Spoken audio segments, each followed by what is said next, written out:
I'm Amanda. This is part 2 of when I lived on my nephew's property in Cedar Creek.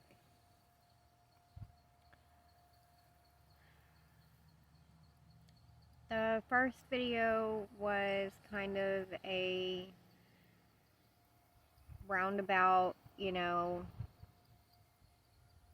pushed together version of what I went through.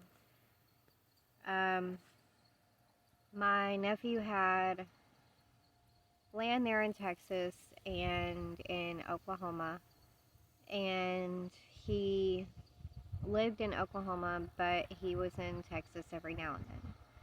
My niece and her husband lived in another camper on the property.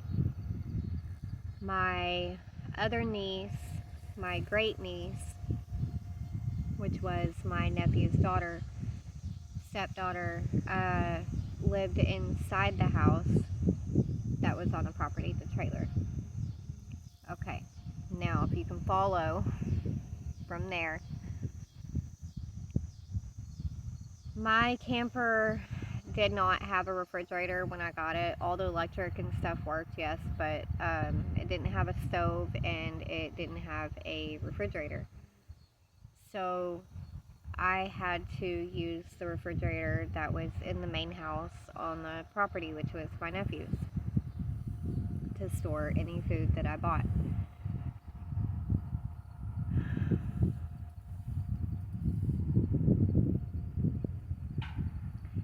They lived out of state, and my great niece was in high school, so she was gone all day during the day. My daughter was also at school, so she was also gone all day during the day. And my niece used to go to work with her husband, so they were also gone all day during the day. So most of the day I had to go without anything to eat. As a result, I lost a lot of weight. I kept as many snacks and non-perishables as I could in my camper, but being autistic, it's hard for me to eat certain things and be able to eat when I'm in certain situations.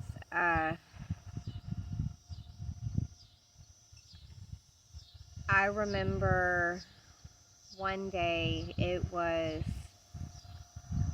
over 110 degrees outside, and I'm not exaggerating if you know anything about Texas heat.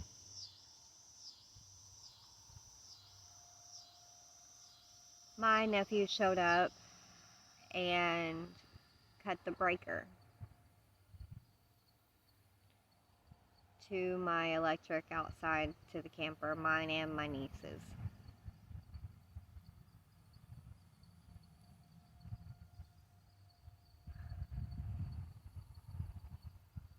Chuck went out there and was talking to them. I just couldn't handle it at the moment. It was really hot inside my camper when that air went off.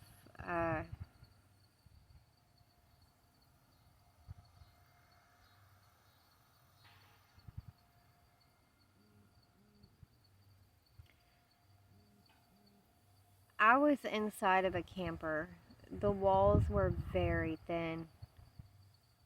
I could hear everything that was being said about me for no reason. Like, talking about how stupid I was and just all kinds of stuff. Like, literally, just all kinds of stuff. Now, mind you, I am not a stupid person. I'm actually pretty intelligent. Autism and all. But, yeah, like, just, I can't even remember all the stuff that was said about me because of the fact that I blocked a lot of it out because it was very traumatic. that was basically the only family I had left, and that was my image of family. I was alienated. I was made to feel not even human, barely alive. Um,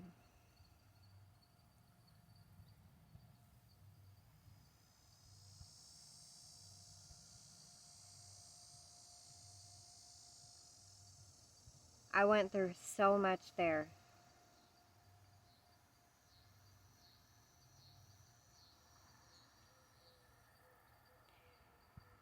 I had decided to try and move to try to find somewhere to put my camper.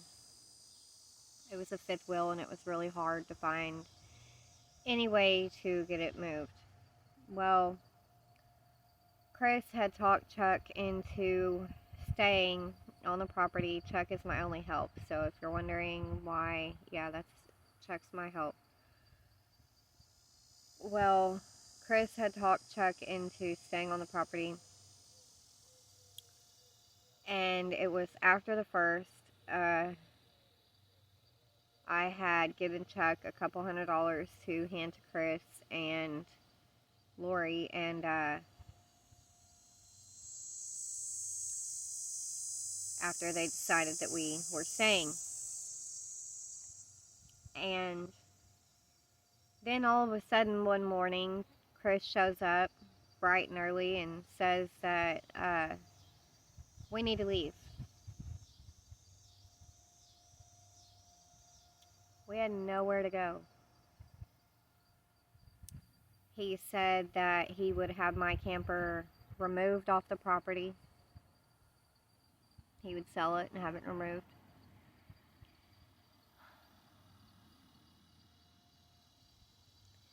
I had no lease. I had barely any fight in me.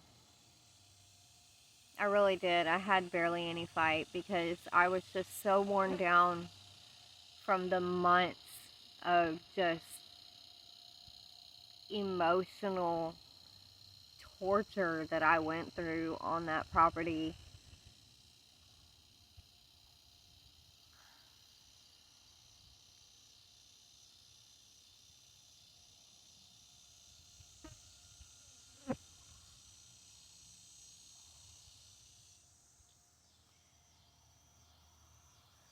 I ended up having to sell my camper, which was my only home, and we moved in with Chuck's grandma.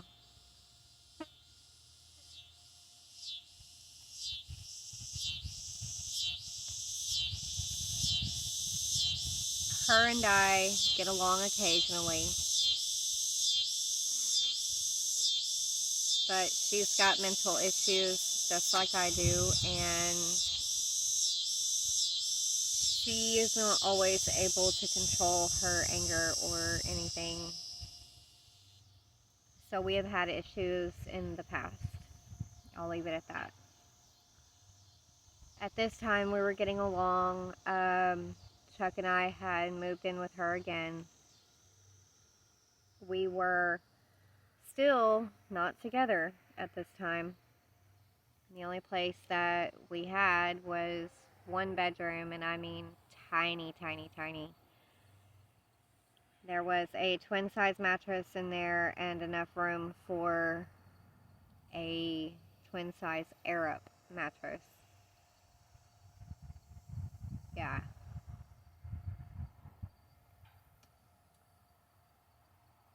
So me, Chuck, and our daughter moved into that room. All three of us. I stayed there for as long as I could do with fighting and arguing with Chuck. I mean, it's gonna happen. We're not together, and we were living together, staying in the same bed, same house. I mean, geez. And I had contacted a friend of mine and asked him if my daughter and I could move in with him, because I knew that he had a room that my daughter could stay in and she would have her own space. we ended up doing that. And we lived there for a little while, and he did everything that he could to make us feel comfortable, no matter what his situation was that he was going through at the moment. My daughter had her own space, and it was nice. It was really nice. And we stayed there for a few months, and then I was contacted by Child Protective Services, and turns out a case had been opened against my son's dad, and they wanted to talk to me because they had seen that I had been fighting for custody for many years. So I agreed to talk to them.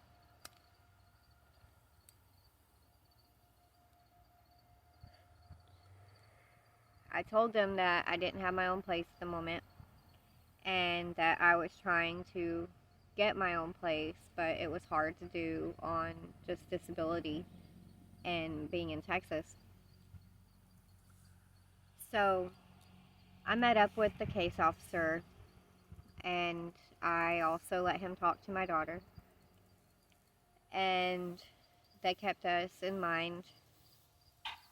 Well, about a week after that, if that maybe, my son called me. His dad had put his hands on him again physically, and he was crying, and I called the caseworker, and I told him I just couldn't do it anymore. I couldn't continue to leave my son in that situation. And so the caseworker told me to head that way, and he was granting me emergency custody.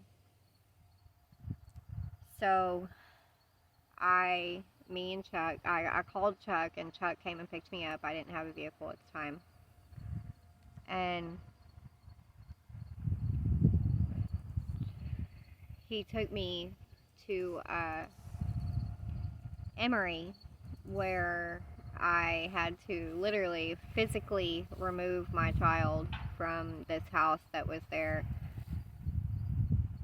It was a really bad situation, and I ended up getting him safely in the vehicle. We had to stop on the way back so that I could get him examined at the hospital. And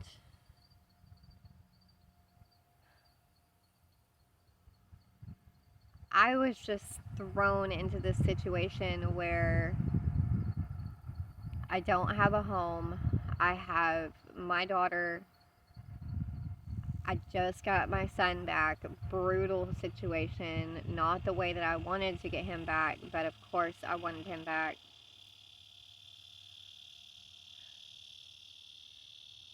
And in the home I was in was not completely fit for children, so I had to get out of there as soon as I could. So I started looking online, and I found this trailer for $200 a month, or $250 a month, and $100 down, and it was rent to own, and it was ghetto. I mean, ghetto, like falling apart ghetto, but I wouldn't have to deal with the social services or anything. Once I got my son, that case would be closed, and at least I knew I could make it livable. And they would have water and food and electric and all that. So we packed up the car and we moved to Oklahoma. All the animals, everything.